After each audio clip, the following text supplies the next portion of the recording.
had a mass in his chest, but I still at that point didn't even think it could ever be lymphoma.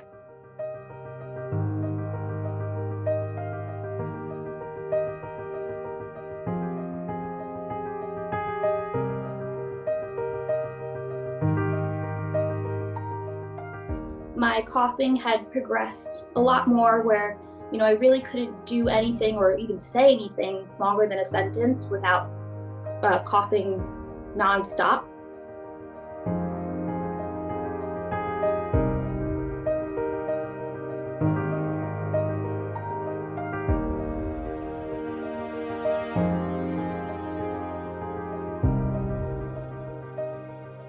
I don't think we'll ever really understand, or no, we'll never understand, but I just had stage 4 cancer, and my dad had it too, right within all 5 years.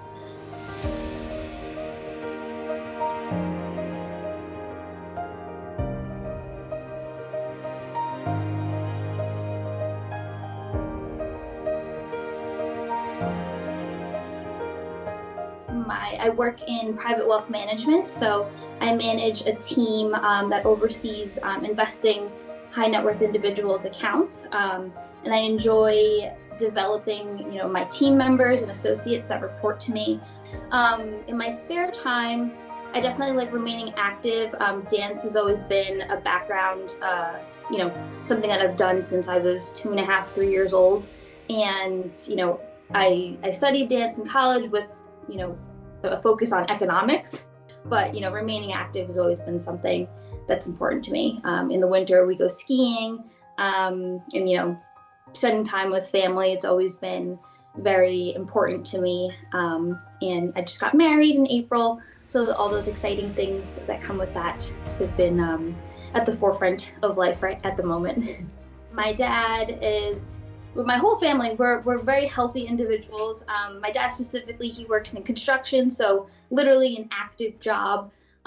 He's very tall, very lean, very healthy. And we started to notice he had this cough back in, I think, late 2017, early 2018. He works in dirt, so we thought, oh, he's inhaling too much dust. He's just coughing it out, something like that. But it did become very persistent, and we said, maybe he should go to the doctor, or, get this checked out. He had many biopsies because every time the results came back inconclusive. So, but the doctors knew that he pretty much had Hodgkin's lymphoma. He had every symptom in the book. Great, thank you for sharing that. And then segueing from there, can you kind of share what were some of your first symptoms and how long after did they start? Yeah, I would say, I didn't really have any symptoms other than a persistent cough. I noticed I pinpoint this back to a day in February where I might have had a food allergy mixed in with some dust contact shortly after that, where I guess my immune system might have been down and couldn't fight whatever was coming into my body at that point. So I think that day in February 2021, something happened to me. And so I was on top of it. I did a teledoc appointment, that weekend when my face was very swollen, and I was prescribed some prednisone.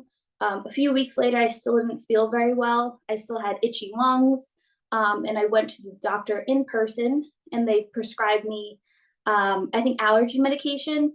And they said, this is allergies. And it was the winter in New Jersey and snowing. And I think it was snowing that day. And so I said, okay, add it to the list. I already have food allergies. I already have eczema. So this kind of all, works together.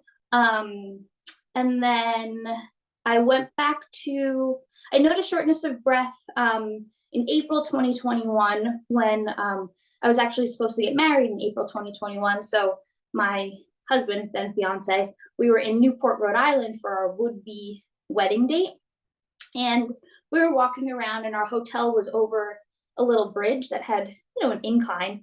But I noticed then that I was getting out of breath, and we were just walking around, not even like having anything to drink. It was just a nice day. I started to have a cough and more asthma allergy-like symptoms, where I definitely was more short of breath, and I did go to the doctor literally the day that I bought my house, my clothes on my house, in between the walkthrough and the signing. I went to the doctor, and they said, yes, it's probably asthma. So I was given these 2 inhalers and, was basically told that I have asthma. And I said, okay, this was probably coming. And then in June 2021, by that time, my coughing had progressed a lot more, where, I really couldn't do anything or even say anything longer than a sentence without coughing nonstop.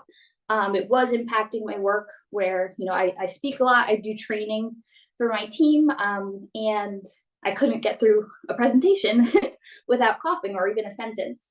So that was becoming a lot more noticeable. That was when finally I decided, to go to urgent care after, not feeling well to the degree that I was at that point. That morning, I thought maybe pneumonia. I was basically convinced it was pneumonia at that point, just because the way that I was coughing and just couldn't breathe. I said, okay, this is pneumonia, nothing more. I guess first I went to the urgent care, where I demanded an x-ray. So they said, you might have COVID. I don't have COVID. I knew I didn't. And so I asked for a chest x-ray, and, that's when they saw, again, before I even put, my clothes back on, they said, you have something that's called a pleural effusion, or an empyema, I think and you need to go to the emergency room right away.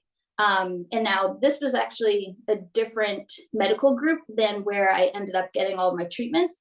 So they said, go to this hospital, we'll call you in. And I said, no, if this is anything to do with my lungs, my dad already has a pulmonologist, and that's at a different hospital network. And, we know people there instead. So I'm going to this emergency room instead.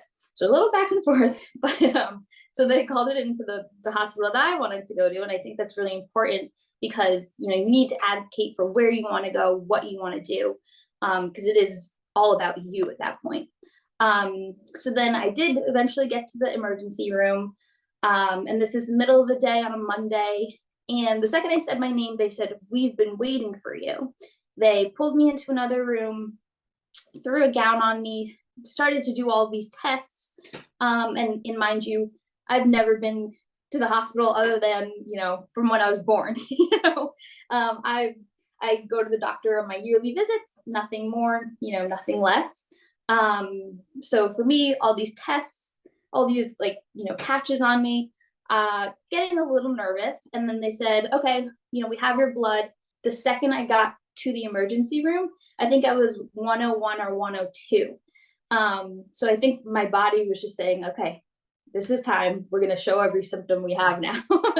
And that's when they put me on a gurney and, rolled me out into my other room. And I did start to cry a little bit, just because I think I was very overwhelmed. So that's when I got a little bit nervous, but, they told me I had about 1 liter of fluid in my right lung that needed to be, taken out. And they couldn't do it that day, but the next day, they would be able to do it, given the time and the waiting around it. They did not even know that it was cancer until, so I was admitted into the hospital on a Monday. They didn't know it was cancer until Friday, because there was so much fluid in my lung that, they first thought, okay, this is pneumonia or pleural effusion, and they need to get that out. So once they cleared out the lung, that's when they did another chest x-ray or the CT scan, and they saw the mass in my chest. I think they were just addressing that issue first.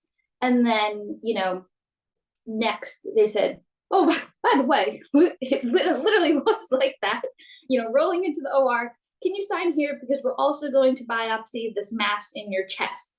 And then all I remember thinking was, interesting, my dad had a mass in his chest, but I still at that point didn't even think it could ever be lymphoma. I said, oh, that's interesting. And then, next thing I know, I'm getting a mask on me and going to sleep. So just crazy. So I wake up, they cleared out my lung, and that was the goal of the surgery. Yes, I had drained out a liter of fluid, but there was still a lot of infection in there. So while they were in there, they took the biopsy of the chest, and they also took a biopsy of the lung as well. So when I wake up, I get rolled into my, it's called the surgical ICU for recovery. And this is pandemic time, so we only had 2 visitors at the time. So when I get there, a couple minutes later, my mom comes in, my dad comes in, and my fiance comes in. So, I had my important people there, and I was asking my fiance, because he was sitting right next to me, I'm like, hi, feel good. Did they say anything? They mentioned, a mass in my chest. Did they mention anything about it? Like, I don't know what that is. And he kind of just shook his head, and I was like, I don't know about that, whatever. And I have a popsicle in my mouth because I had a sore throat from the anesthesia, I guess the tube that they throw down your throat. And I'm looking it away. I'm like, okay, well, this is it, guys. Like, my mom said, can you please put the popsicle down for a second, Stephanie? And I said, oh, sure, okay, fine. And I thought they were just gonna go through the surgery and say it was fine and good, and here's what I have to do to fix myself. There was actually a team of surgeons. There was at least 2 or 3 of them there, the whole unit. And they said, we are, obviously they can't say it without having the biopsy results, but he was very confident that I had lymphoma in my chest. And I said, interesting. And I looked at my fiance, and I looked at my parents. I was like, are you sure you didn't pull like my dad's files? Because we're in the same hospital unit, and he had the mass in his chest, And I think that I was like, Dad has lymphoma, not me, And I said, are you okay? Like, interesting. And they left, and my mom, her face, I knew she already knew the information. So, what I came to learn was, the doctor called her telling her that I was out of surgery.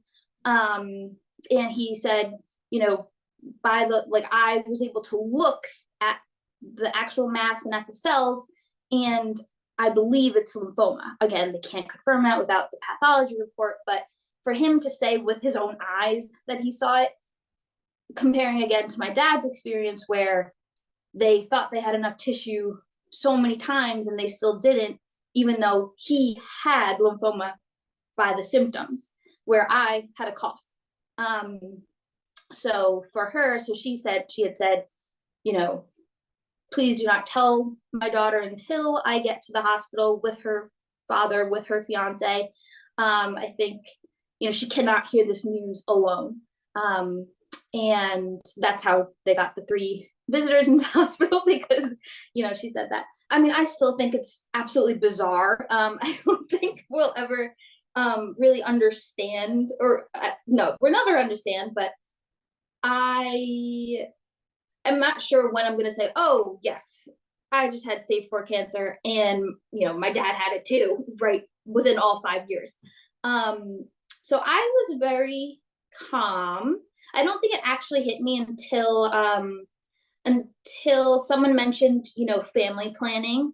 That was hard to understand, especially as I'm trying to get married, and, I have someone who is looking to me to, start a whole life together. And I'm like, well, this might get cut short. But otherwise, I think I was calm. And, I like to deal with things as they come. So I think I accept it. And then you say, okay, what are we going to do about this? I do that in my work. I do that, I'm learning in my life too. And that's not to say I don't have anxieties or stresses about it, but I do think I remain calm under these pressures. My mom, of course, both my parents, you never want to see that look on their face. You know, you never want to be the cause of their worries. And my mom, you know, she's got her face, she's got her ways of reacting with things, but like, I know with her, I was in good hands. Like, we knew what we were gonna do. It was gonna get done. With my dad, that was hard to look at him. And over the course of the next couple of months too, because he knew like what I was about to go through more or less. And he didn't obviously want that. You don't want that for anybody, but for your daughter, much harder to look at him. You know, I think it was probably humbling for him too, in a way. But I think he had said to me like if he could trade places with me, and like I don't want to hear that because I don't want him to go through it again too. But he had said, you know, if I could trade places with you, I would 10 times over. And you just don't want to hear that. And then looking at my fiance at the time, so I looked at him and I said like, you can get out now if you want. I was like, it's gonna get ugly. So you know, it's a lot. I think it's more stressful for me to see everyone else worry about everything. You know what I mean? I think that was the heaviest weight to carry. Not, you know, my health or, you know, what I had to go through, but seeing other people, you know, go through it. Because again, I knew as a loved one, seeing it with my dad, how that felt. So you don't want to be the cause of people's worries and restless nights and everything like that. I think it was about a month afterward. So I got the confirmed diagnosis a few days after I was released from the hospital. So, and that was again a magic moment by my mom where I got the phone call from the surgeon and I called my mom right away and said, okay, it is lymphoma, because there was a case where it could have been some lung disorder or disease that would still be treated with chemo, but it wasn't cancer. So that was also a blessing in disguise. We said, well, we know lymphoma, so you know, we'll take it. So the second I got that phone call from the surgeon, my mom immediately called the cancer center and she said, we officially have the diagnosis, and the surgeon was about to call the cancer center as well. And the cancer center called me back and said, you know, our oncologist, that was my dad's oncologist, she has an appointment in 45 minutes open. So it was, you know, the head oncologist and then her team of nurse practitioners, and they had this look. I remember the door opened and my doctor said like, I'm so sorry. You know, she genuinely was upset that we were in there. And, you know, she went through the whole thing, and that's when they said the staging. So again, with my dad, he never got a staging. You know, they just treated him. But for me, right away, it was, okay, well, you're stage 4. I'm like, what? I didn't have any symptoms other than this cough.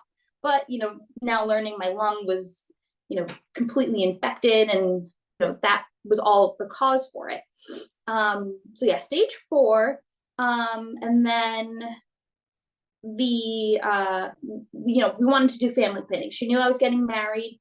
And she knew that was like, actually, she made it seem more important to me than I think I really realized. I took the month basically to do the egg harvesting, because I went to the first doctor that she recommended, but then, you know, once we started with the shots and did everything like that, it was a quick 10 days. And then, you know, I did the egg retrieval, I think on a Thursday.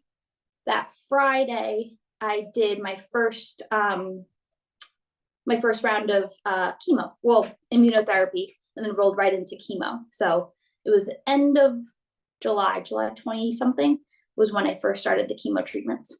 Fortunately, did not have many side effects to it. I'm not going to be like him. He's a big guy, I'm little, and they said my treatment was stronger than his. Gonna get ugly, you know.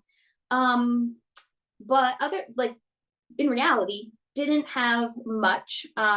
Digestive issues, yes, but I kind of always have digestive issues anyway, so not huge there. But the only thing I did have shots that I had to take after each treatment cycle for about I want to say 5 or 7 days at night to boost my white blood cell count. Um, those those give you symptoms. So that's when you have achy bones. Literally, that's pain that you don't know exists until it actually happens. But I would remind myself that the pain that I'm feeling, the aches and literal bone pain, is my body producing white blood cells. So I would just try to imagine that and kind of cope with it. But I would find like going for walks was helpful in that case, because when you do sit for too long, that's when the aching really did come into cue. But also just trying to move. When I was in the hospital each round, I would walk because, number one, I told myself, because you can. Many people in the oncology, most people in the oncology unit cannot walk. So I said, you got to get up because no one else can. And you have absolutely no excuse. So I would walk. I think I would do like 3 miles a day around the unit, doing things here and there, Pilates, yoga. Still tried to do those when I could. And again, I think I had the mentality like, if I don't work out X amount of times a week, that's mentally not good for me. And I also did it because of the weight fluctuations that you experience with treatment. That was hard, especially that first round, because I was coming off IVF drugs, so I was huge in my own mind. And I got bigger because they pumped so much fluids in you to protect you from all the drugs that you're getting. So that was hard, the weight fluctuations. But then after the midway point, so after I had my PET scan and the oncologist told me that I was in complete remission, I still had the 3 cycles left. And that's when, yes, the wedding planning came. And ironically, after that scan is when I started to get more anxiety, because it was kind of like the last few months we've been in this bubble of like, we don't have to worry about anything other than me, like, literally surviving, living. One kind of last question, just as we wrap up this conversation, kind of now, in remission, kind of looking back at everything and even processing everything you had to go through. Have you and your dad had a chance to be able to kind of talk about everything and both of your experiences, or even process together? We haven't, and I think that's, I don't know if we will or not, just because I think we both know what it is. I mean, to be fair, when my first round of chemo, I was in the same hospital room that he was in. So, and I walked the same hallways. I actually have a picture of him walking with my mom, and I was walking behind him when he was doing his treatment and stem cell transplant. And then go figure, 2 years later, I'm walking those same hallways. I had the same, some of the same nurses as he did. So we haven't. I think we just know. Actually, to share a special moment, when he first got sick, I listened to Bob Marley's Three Little Birds, Don't Worry About a Thing, Everything's Gonna Be All Right. I listened to that every morning on my way to work. And my mom is from Jamaica, so it's like always special to us and everything like that. So I would listen to that song every single morning when he first got sick. And I think he would also listen to that song, and I never told anybody, when he would also listen to that song when he was in the hospital for his stem cell transplant. So basically 3 weeks when he was in there, he would listen to that song every day as well. So for us, that was our father-daughter dance, and he didn't really know about it until like we started to actually, I think I mentioned it maybe like a couple weeks before or something. Because she's like, what are we gonna dance to? We have to practice. And I said, we're dancing to Bob Marley. Like, there's no practice needed. But I think like that song and just like that moment that we had to, I think it all says it in the song too. Like, everything's gonna be all right, whatever it is, and we both know that. And I think there's probably a lot we could say to each other, but like, I don't think we need to, because we both just know it's a not a great world to be around, but we are healthy people. We just have bad blood. I'm just kidding. But we know that we are healthy. The other people that we see, especially in that unit, they are sick people. And I think, to us, we are very fortunate about that. And I don't think that goes unnoticed either, where we kind of were able to control like what we could, whereas we know there's a lot of situations out there where you can't. And I think that kind of goes unsaid as well, but we both know it.